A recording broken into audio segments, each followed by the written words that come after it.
2020 ခုနှစ်ဒီဇင်ဘာလတွင်စီမံကိန်းတစ်ခုကိုတရားဝင်စတင်ခဲ့ပါတယ်။လေးနှစ်ဆက်တိုင်ရန်ကုန်တက္ကသိုလ်ကျောင်းသားကျောင်းသူစုပေါင်း800ဦးအားပညာတော်သင်ထောက်ပံ့ကြေးများပေးအပ်ခဲ့ပါတယ်။သူတို့ပညာရေးကိုအောင်မြင်စွာဆက်လက်တင်ယူနိုင်ရန်ကူညီပေးခဲ့ပါတယ်။ဤစီမံကိန်း၏အမည်မှာ Bank of China ရန်ကုန်တက္ကသိုလ်ပညာတော်သင်စုထောက်ပံ့ကြေးအစီအစဉ်ရာစုနှစ်တစ်ခုတိုင်ရည်တည်လာခဲ့တဲ့ဘဏ်တစ်ခုနဲ့ရာစုနှစ်တစ်ခုတိုင်သမိုင်းအစဉ်အလာရှိတဲ့တက္ကသိုလ်တစ်ခုနိုင်ငံဖြတ်ကျော်ဂတိကဝတ်တစ်ခုကိုအတူတကွအကောင့်ထဲပေါ်ခဲ့ကြပါတယ်။ရန်ကုန်တက္ကသိုလ်၏သမိုင်းကျောင်းကိုမြန်မာပြည်သူအများစုသိရှိကြပါတယ်။ Bank of China ရဲ့အကြောင်းကိုမူလွန်ခဲ့သောနှစ်ပေါင်း100ကျော်မှစတင်ပြောပြရမှာဖြစ်ပါတယ်။ Bank of China ကို1912ခုနှစ်တွင်ရှန်ဟိုင်းမြို့၌စတင်တည်ထောင်ခဲ့ပါတယ်။၎င်းဒီတရုတ်နိုင်ငံတွင်သမိုင်းအရှိကြဆုံးနှင့်ကမ္ဘာလုံးဆိုင်ရာဝန်ဆောင်မှုအပေးနိုင်ဆုံးသောဘဏ်တစ်ခုဖြစ်ပါတယ်။2015ခုနှစ်တွင် Bank of China ရန်ကုန်ကိုယ်စားလှယ်ရုံးကိုဖွင့်လှစ်ခဲ့ပြီးမြန်မာဈေးကွက်သို့ပြန်လည်ဝင်ရောက်ရန်လမ်းစဖော်ခဲ့ပါတယ်။2019ခုနှစ်တွင်အဆိုပါရုံးအား Bank of China Hong Kong ၏စီမံခန့်ခွဲမှုအောက်သို့လွှဲပြောင်းခဲ့ပြီးရန်ကုန်ဘဏ်ခွဲဖွင့်လှစ်ရန်လုပ်ငန်းစဉ်များကိုတရားဝင်စတင်ခဲ့ပါတယ်။2021ခုနှစ်ဖေဖော်ဝါရီလ26ရက်နေ့တွင်မြန်မာနိုင်ငံအစိုးရ၏ခွင့်ပြုချက်ဖြင့် Bank of China Hong Kong ရန်ကုန် branch ကိုတရားဝင်တည်ထောင်ခဲ့ပါတယ်။ဤမြေ၌အခြေတည်၍ဤမြေမှပြည်သူများကိုဝန်ဆောင်မှုပေးမည်။၎င်းသည် Bank of China မှမြန်မာနိုင်ငံအပေါ်ထားရှိသည့်ကတိကဝတ်ဖြစ်သည်။2022ခုနှစ်တွင်အဆိုပါကတိကဝတ်ကို Bank of China ရန်ကုန်တက္ကသိုလ်ပညာတော်သင်ထောက်ပံ့ကြေးဆိုသည့်အမည်ဖြင့်ပေါ်ထွက်လာခဲ့ပါတယ်။ Bank of China ရန်ကုန်တက္ကသိုလ်ပညာတော်သင်ထောက်ပံ့ကြေးစီမံကိန်းမှထောက်ပံ့မှုငွေကြေးပမာဏစုစုပေါင်းယွမ်1မီလီယံကိုကျောင်းတက်ရောက်နေစေတက္ကသိုလ်ကျောင်းသားပေါင်း800နီးပါးအတွက်ကူညီထောက်ပံ့ပေးနိုင်ခဲ့ပါတယ်။၎င်းစီမံကိန်းကိုဖော်ဆောင်ခဲ့တဲ့၄နှစ်တာကာလတစ်လျှောက်ကျောင်းပြန်တက်ရောက်သူကျောင်းသားဥယျာဉ်နှုန်းမြင့်တက်လာခဲ့ပြီးထူးချွန်ကျောင်းသား100ဦးကိုပညာတော်သင်ဆုများပေးအပ်ခဲ့ပါတယ်။ပညာသင်ထောက်ပံ့ကြေးရရှိသောကျောင်းသားမိသားစုများ၏80%ကိုကျောင်းစရိတ်ကုန်ကျမှုအတွက်တစ်ဖက်တစ်လမ်းကအကူအညီများစွာဖြစ်စီခဲ့ပြီးကျောင်းသားမိသားစုများအတွက်ဝန်ထုတ်များကိုလျှော့ချပေးနိုင်ခဲ့ပါတယ်။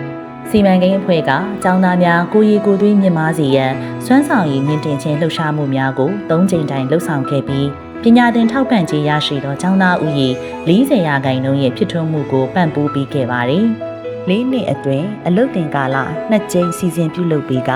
ထူးချွန်သောတက္ကသိုလ်ကျောင်းသားဦးရေ36ဦးကိုအလုတ်အကိုင်ရရှိမှုအခွင့်အလမ်းများတိုးမြင့်ဖော်ဆောင်ပေးခဲ့ပါတယ်။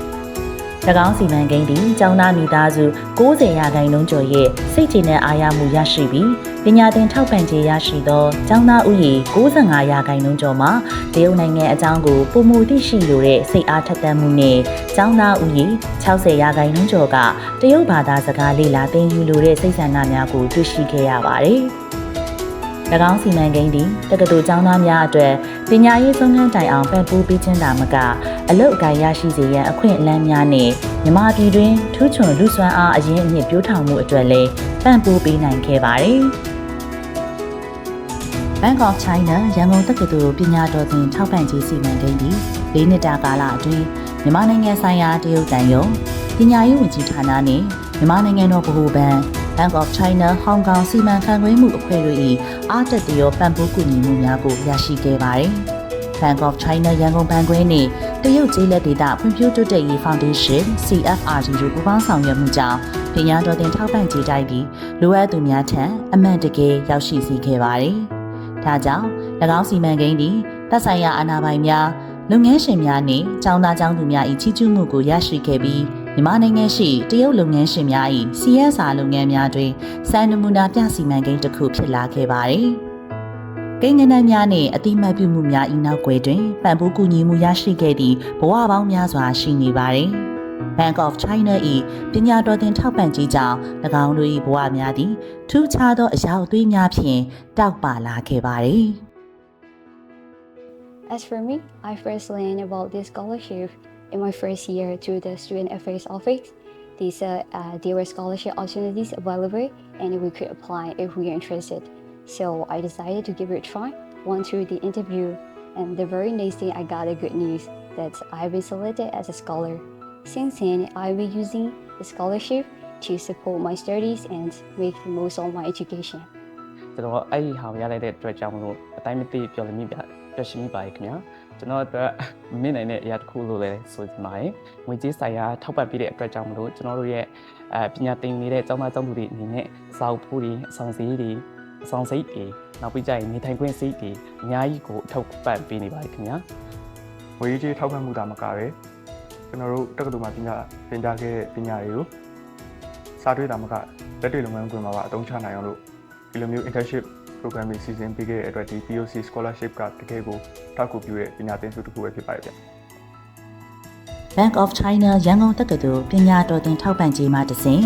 လူငယ်အနာဂတ်ခရီးစတင်ခြင်းအလုပ်တင်စီမံကိန်းနဲ့မြစ်တာရှင်စေတနာဝန်ထမ်းအစီအစဉ်များကဲ့သို့သောပူးပေါင်းဆောင်ရွက်မှုများစွာပေါ်ထွက်လာခဲ့ပြီးထူးချွန်ချက်မြတ်သည့်မြန်မာပြည်တွင်လူသားအရင်းအမြစ်များကိုလေ့ကျင့်ပြိုးထောင်ပြီးလည်းရှိပါတယ်။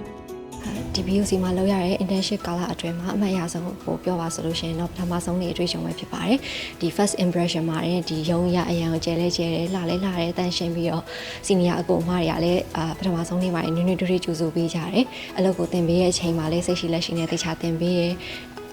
ဒီ scholarship ကနေပြီးတော့ညီမတို့ကျောင်းသူကျောင်းသားတွေကို financially support ပေးအောင်ဒါမကပဲနဲ့ internship ဖွင့်နေလည်းပေးရမလို့အလုပ်ကိုင်တွေ့ကြုံနေလည်းအများကြီးရရှိခဲ့ပါတယ်ဒီတွေ့ကြုံတွေကနေပြီးတော့အနာဂတ်